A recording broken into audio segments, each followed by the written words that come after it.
The more you know, the more you know you don't know. Aristotle. I love that quote. I think that the world would improve if more people embraced that and understood that, we all think we know everything. But unfortunately, that's just not true. And the more people that realize this and seek truth for themselves, they'll learn that, holy crap, I don't know much at all. And I firmly believe that this whole world would improve far quicker than we ever thought possible if philosophy was taught to children from the grade school level on up. If we spent less time on crazy math formulas, and I'm not saying we shouldn't teach math, and less time or more time focusing on teaching people how to be less materialistic, to be less ego-driven, and to embrace a more selfless philosophy, like I said, the world would improve far quicker than, we ever thought possible. And this reminds me and leads me into my next quote involving communication. The single biggest problem in communication is the illusion that has taken place. George Bernard Shaw. And I would argue that, communication has always been and probably always will be humanity's greatest obstacle. That, what we think at the time and what we say usually doesn't always, that message isn't always delivered. And it's funny. We're in 2017. We have more abilities and technological capabilities of communicating than we've ever had. And yet it seems like communication is getting worse. They're hearing, but they're not listening. Their ears are registering a sound, but they're not processing the information they're receiving. They're not considering an empathetic point of view or picturing themselves in the other person's shoes for just a second and to listen and process what they're trying to tell them. And even we see these issues in text messaging or emails that, someone tries to say something just right and it just gets taken completely out of in just the wrong direction. We know this. There's so much drama in this world. We've all seen it. And like I mentioned earlier, another big problem is materialism, greed. It's like we have this ego-driven desire to just accumulate more things, and where our whole society, at least in Western society for that matter, is all about getting the next best thing, buying things. Look at me, look what I'm wearing, look at my purse, look at my car, look at my house and the neighborhood I live in. I'm not saying that buying things isn't fun and a bad thing at all, but we have gotten to a point, most people I would argue, where, people have spending addictions. People are they're not enjoying their lives like they could, and make no mistake that the desire for materialism is leading to many people's demise. It's leading to depression and allowing themselves to slave at work. And this reminds me of a quote by Erich Fromm. Greed is a bottomless pit which exhausts the person in an endless effort to satisfy the need without ever reaching satisfaction. It's true. People buy things and they're always wanting the next best thing. Oh man, it's a real big problem. And this leads me into another quote, which is quite funny, by comedian George Carlin, the late comedian George Carlin, who stated, "Trying to be happy by accumulating possessions is like trying to satisfy hunger by taping sandwiches all over your body." It's true.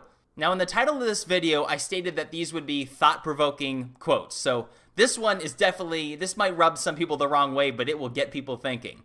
People sometimes rationalize their greed by saying that it is all for the good of their children. But this is nothing but an excuse they use to make their despicable actions appear respectable and praiseworthy. Democritus, and he said this a few thousand years ago. I mean, that is true. I mean, it really is. So many people will spend all their time working and ignore their families, which causes incredible suffering for children in their upbringing. Or that people, in corporate America, and I've seen this myself, where people will step on other people to get to where they want to be, and it can be very ruthless, very dog eat dog. A more friendlier way of putting it is by Joseph Campbell. I think a person who takes a job in order to live, that is to say for the money, has turned himself into a slave. Work begins when you don't like what you're doing. There's a wise saying, make your hobby your source of income. Then there's no such thing as work. And then there's no such thing as getting tired. That's been my experience. I did just what I wanted to do. It takes a little courage at first, because who the hell wants you to do just what you want to do? They've all got a lot of plans for you. But you can make it happen. Joseph Campbell. I am living this philosophy now. I've chosen to become a professional YouTuber. I have a master's of business, and I decided midway through that 2-year program that corporate America was going to bring me nothing but suffering. I was driving myself crazy from my prior job, and it's like, so look, anything's possible. Get creative. We all have creativity and imagination. So whatever your hobby is, whatever you spent hours doing when you were a kid, this is what Carl Jung said, by the way. That should be what you spend your earthly time doing. You can find ways to make money doing it. A lot of this falls in line with what Plato said. For a man to conquer himself is the first and noblest of all victories. Guys, we have so many desires. We have so many ambitions. We allow our egos to get the best of us. I've discussed this a lot in my other videos about taming the animal. That ultimately we all have issues as a species. The human brain is one hell of a thing. But we're brought into this environment. Our society, like I said earlier, this is what it thrives on. This is what we're born into. So take this quote from Ralph Waldo Emerson. To be yourself in a world that is constantly trying to make you something else is the greatest accomplishment. So true. Everyone's trying to be just like everyone else. Everyone's trying to fit in. Guys, that's crazy. It really is crazy. You don't want to be the one that stands out and you're the weirdo all of a sudden, but man, that is the direction of happiness. And that reminds me, in this society, you have people, these social justice warriors. You see them on TV, people that are fighting for something that they believe in. And in the process, they go crazy. They cause themselves and others so much suffering. And part of the issue, and this ties back to Plato, is take what Jordan Peterson said. Clean your room. What he's referring to is that we all have problems, and you're not going to be able to help the world or other people until you address your own issues, until you look within, fix your problems, clean your own damn room up, so to speak. Which brings me to Socrates. The secret of change is to focus all of your energy not on fighting the old, but on building the new. This worked for a lot of people. In fact, Steve Jobs spoke about this. People have an intuitive feeling on what's right and what isn't. So spend all of your time building on what's right as opposed to fighting the old. I mean, take, for example, Dr. Martin Luther King. He understood this. Darkness cannot drive out darkness. Only light can do that. Hate cannot drive out hate. Only love can do that. And oh my God, did that not work? Absolutely. It's like you look at Black Lives Matter and these people that just raise violence and hatred. And it's like, look at what Dr. Martin Luther King did. He said that we're only going to love others. No matter how people treat us, what they say to us, what we do to us, we are going to embrace them with love. And it worked, did it not? He changed the course of history for the entire country forever. Now, I just mentioned truth a second ago, so this brings me into my next quote. Many people, especially ignorant people, want to punish you for speaking the truth, for being correct, for being you. Never apologize for being correct or for being years ahead of your time. If you're right and you know it, speak your mind. Speak your mind even if you are a minority of one. The truth is still the truth. Mohandas Gandhi. That actually leads me into something that Marcus Cicero said. I have always been of the opinion that unpopularity earned by doing what is right is not unpopularity at all, but glory. Now this leads me into my last few quotes, which all have to do with being present and living in the moment. Pythagoras said, the art of living happily is to live in the present, but he's not the only one that has stated this. The future is a concept. It doesn't exist. There is no such thing as tomorrow. There never will be, because time is always now.